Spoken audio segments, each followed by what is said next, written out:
Halo Sobat Nusantara, selamat datang di podcast Suara Indonesia Muda. Hari ini kita akan berbicara tentang visualisasi bangsa dan bagaimana kita memandang, membayangkan, dan mewujudkan cinta pada tanah air.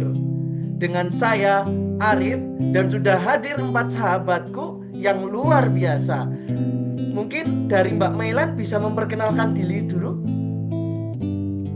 Halo semuanya, perkenalkan saya Milan. Selanjutnya, Mbak Pinky. Halo guys, perkenalkan nama aku Pinky. Selanjutnya, Kak Disa. Halo teman-teman semua, aku Disa Amalia Ramadanti. Teman-teman bisa panggil aku Disa ya. Oke, dan yang terakhir yaitu Mbak Ratri. Halo semuanya, perkenalkan namaku Ratri. Salam kenal ya. Oke, kita sudah mengenal semuanya. Oleh karena itu teman-teman, mulai segmen pertama kita akan membahas apa itu visualisasi bangsa. Kita mulai dari pertanyaan sederhana. Apa itu sih visualisasi bangsa? Bagaimana kalian membayangkan? Dari Kak Mailan, bagaimana? Oke, terima kasih nih Mas Arief untuk kesempatannya. Jadi menurutku teman-teman, visualisasi bangsa itu adalah bagaimana cara kita membayangkan Indonesia.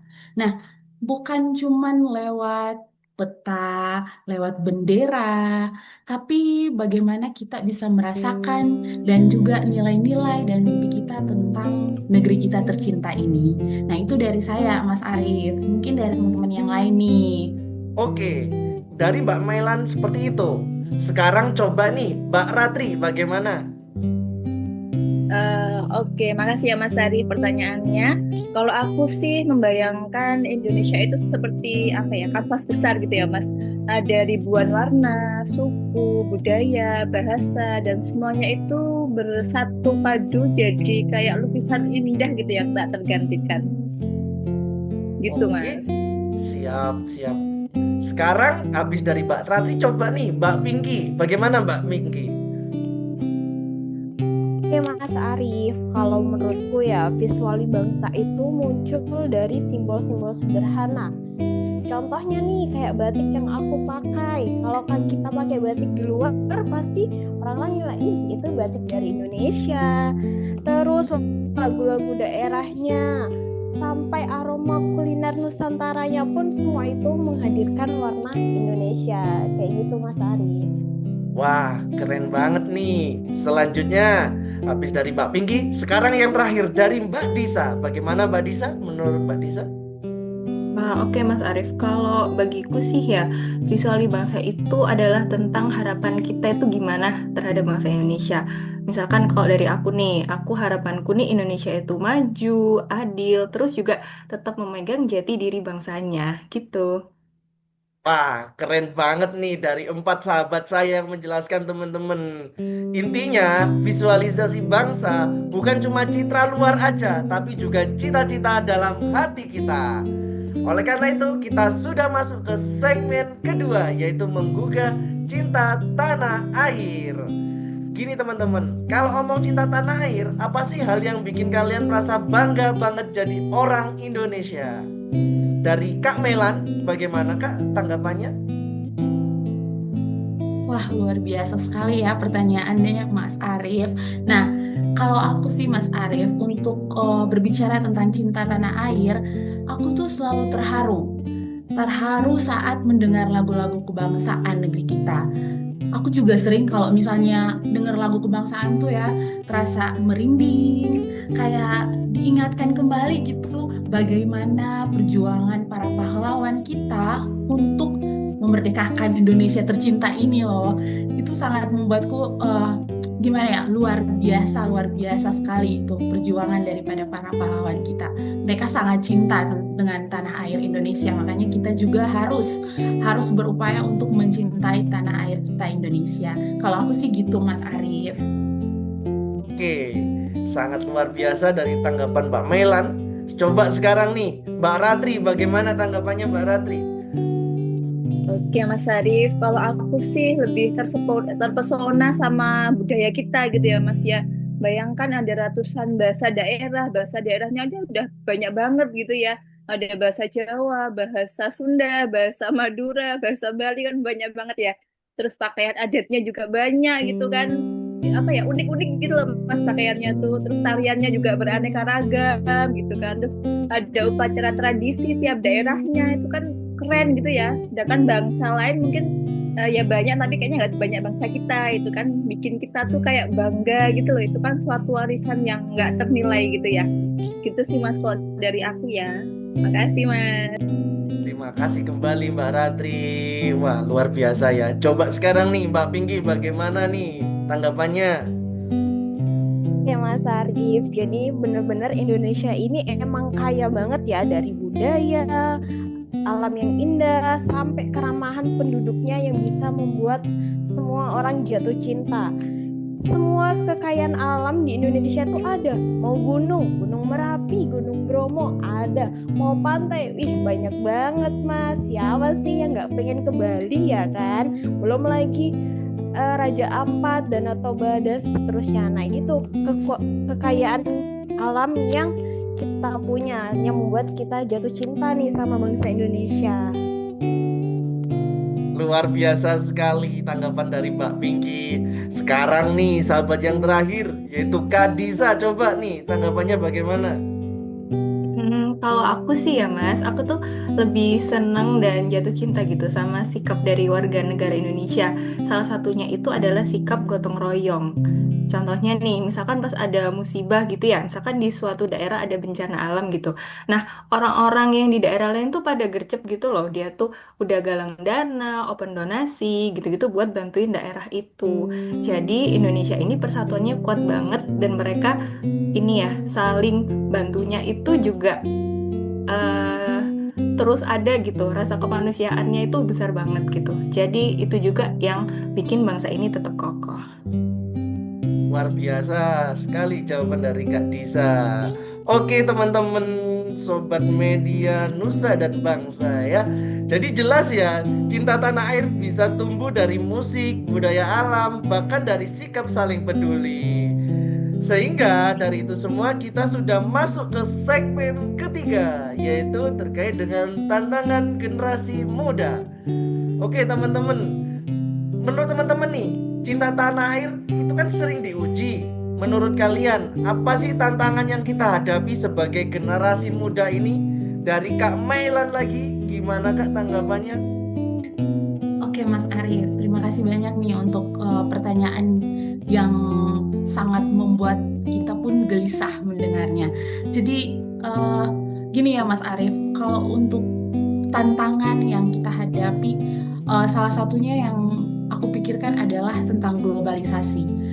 Nah, bagaimana kita itu sangat mengidolakan semua yang dari luar negeri kita sendiri. Jadi budaya-budaya luar, apa yang ada di dunia luar itu lebih banyak kita mengidolakan itu ketimbang mengidolakan budaya kita sendiri. Jadi itu yang sangat membuat menjadi tantangan untuk kita saat ini. Gitu Mas Arif dari saya. Oke, wah luar biasa dari Kak Mailan. Sekarang nih Kak Ratri, coba nih tanggapannya gimana? Ya, setuju ya sama Kak Mailan ya, Kak Arif ya. Jadi ditambah lagi nih sama media sosial. Sekarang kan cepet banget ya, tren luar itu cepet viral masuk ya Kak ya di media sosial ya. Terus karya anak bangsa itu kan jadi kayak kurang diapresiasi gitu loh. Itu kan jadi tantangan tersendiri ya buat kita ya. Gitu sih Kak, nambahin. Oke, wah juga luar biasa tanggapan dari Kak Ratri. Selanjutnya yaitu Kak Pinky, gimana tanggapannya? Oke, aku setuju ya sama Kak Mailan sama Kak Ratri tadi. Terus kalau menurut aku faktor yang lain itu juga kadang dari individu kita sendiri. Kayak kita itu sibuk sama kesuksesan masing-masing, kesuksesan diri sendiri. Sampai kadang tuh kita lupa bahwa kita tuh juga punya tanggung jawab loh buat membangun negeri, nggak cuma fokus sama diri sendiri. Kayak gitu sih Mas Arif.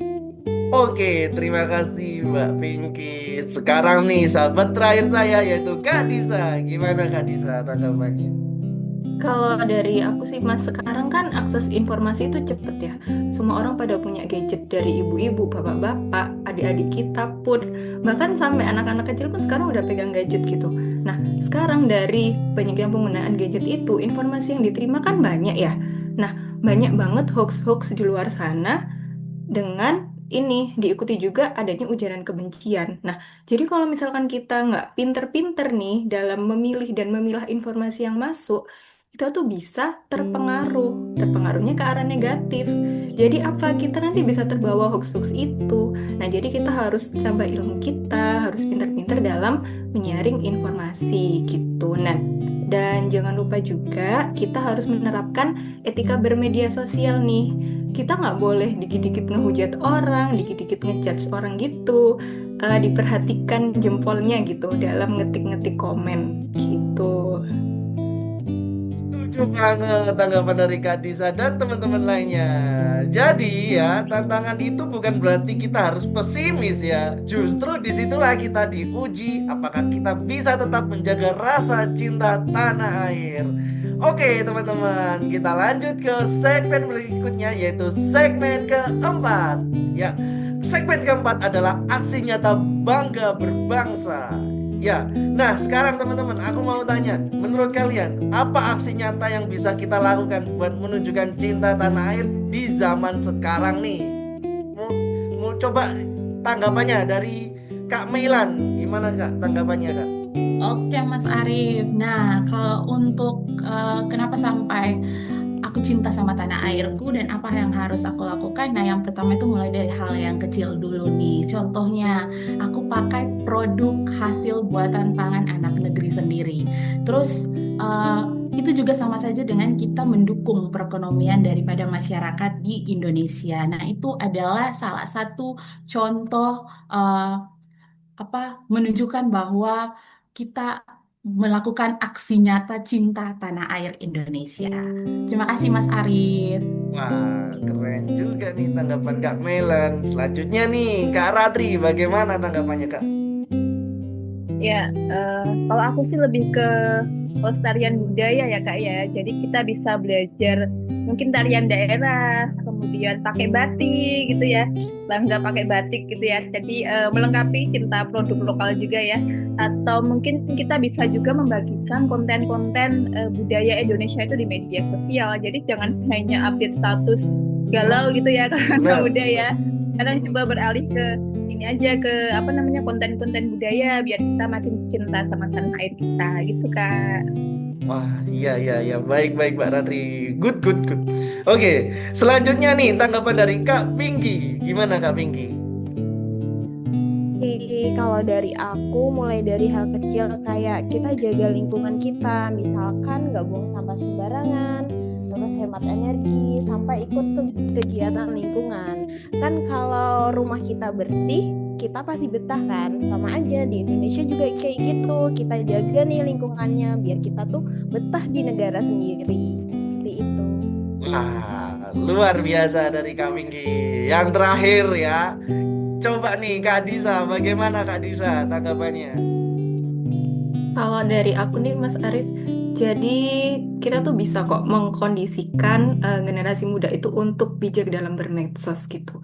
Jadi kita bisa menyebarkan pesan-pesan positif sehingga persatuan tuh tetap terjaga dan Indonesia ini tuh terhindarkan dari terpecah belah gitu Kak. Mantap nih keempat sahabatku. Jadi sebenarnya nih cinta tanah air nih nggak harus berupa hal besar dong. Bisa dimulai dari langkah kecil tapi konsisten. Oke teman-teman, kita masuk ke segmen berikutnya yaitu segmen kelima. Ya, segmen kelima ini masuk ke refleksi puitis. Ya, mungkin ya dari teman-teman refleksi puitis dari hasil dari teman-teman yang tahu apa sih yang dimaksud dengan refleksi puitis ini? Coba Kak Rati tanggapannya bagaimana? Oke Kak, gimana ya?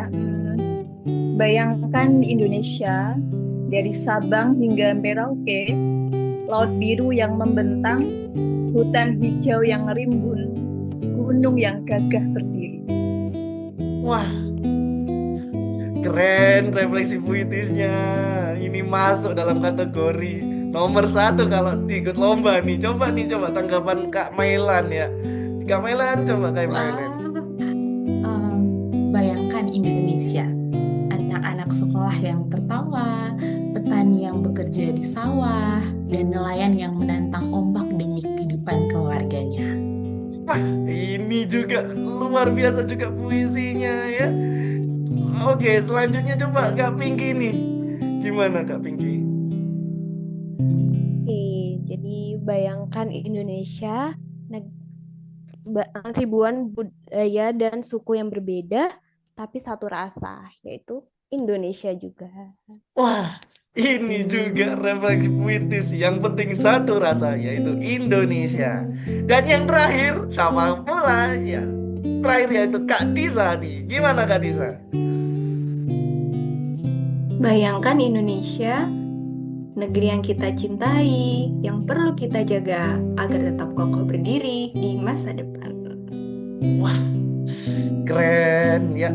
Itu teman-teman ya, visualisasi bangsa dari keempat sahabat saya yang membahas terkait refleksi puitis. Bukan hanya gambar di kepala ya, tapi tekad di hati, tekad untuk selalu bangga berbangsa dan bernegara Indonesia.